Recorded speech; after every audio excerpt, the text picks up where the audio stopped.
Once upon a time, a cheerful girl named Karen lived in a tiny house with her mother. They were poor, and the wooden clogs her mother made for her were rough on her feet. One day, her mother fell gravely ill. To buy medicine, Karen set off for town, but on the way, she found a box with a pair of beautiful, shiny red shoes. She rushed home to show them to her mother. Karen, her mother whispered, "These might belong to someone else. You should take them back." But Karen was stubborn.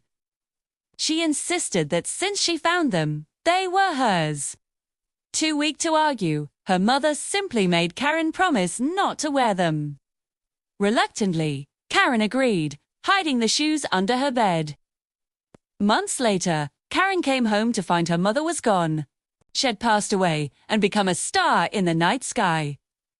The very next day, on her way to the funeral, Karen broke her promise and put on the red shoes. At the cemetery, everyone was shocked by her disrespect. It was there that a wealthy old woman saw the orphaned girl. Taking pity on her, she decided to adopt Karen.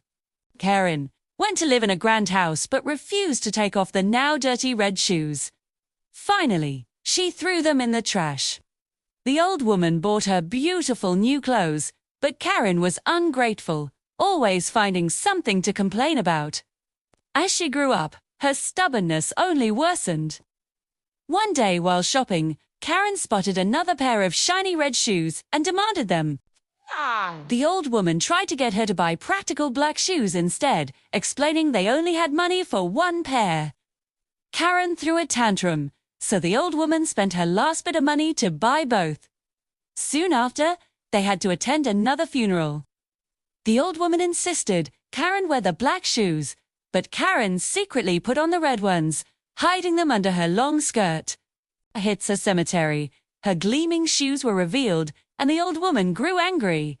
Just then, a handsome young lord noticed Karen's beauty, complimented her, and invited her to a dance at the palace. Overjoyed, Karen began to dance right there among the gravestones. But a strange magic took hold. She couldn't stop. The shoes danced on their own, pulling her out of the cemetery and into the wilderness. She danced for 3 days and nights without rest, through mud and thorns, until her feet were bleeding. In agony, she cried out, "Enough!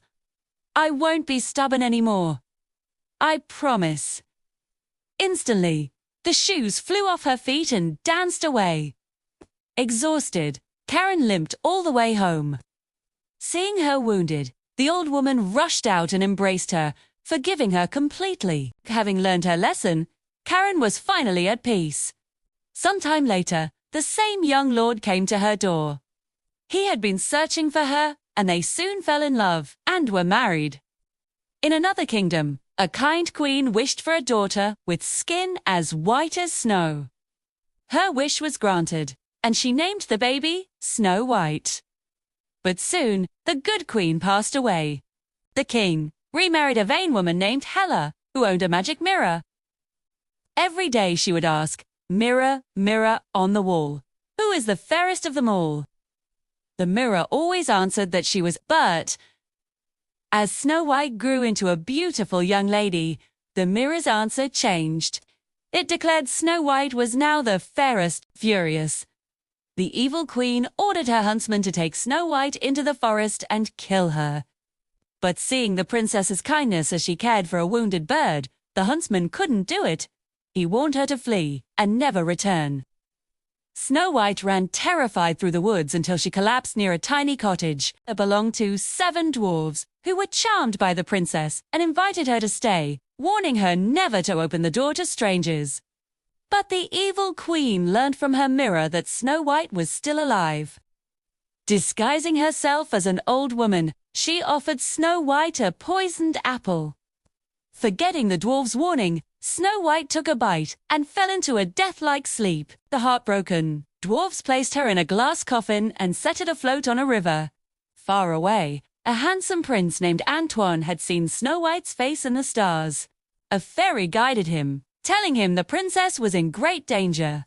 He finally found her adrift in the coffin. He opened the lid and placed a magical stardust necklace around her neck, which instantly revived her. The prince took Snow White back to her father's castle, where they revealed the evil queen's treachery. The king banished Queen Hela forever. Prince Antoine and Snow White were married, with the 7 dwarves as honored guests, and they all lived happily ever after.